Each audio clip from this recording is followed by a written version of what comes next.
So that piece is now finished.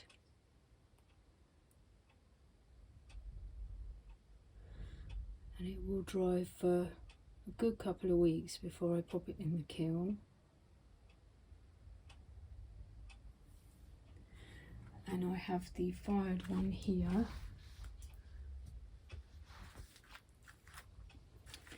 So you can see the difference in the colours after firing.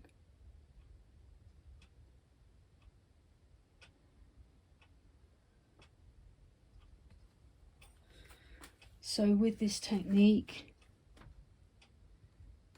you will be able to make consistently good slips, always the same colour, and create very clean sgraffito using multiple colours in the same design.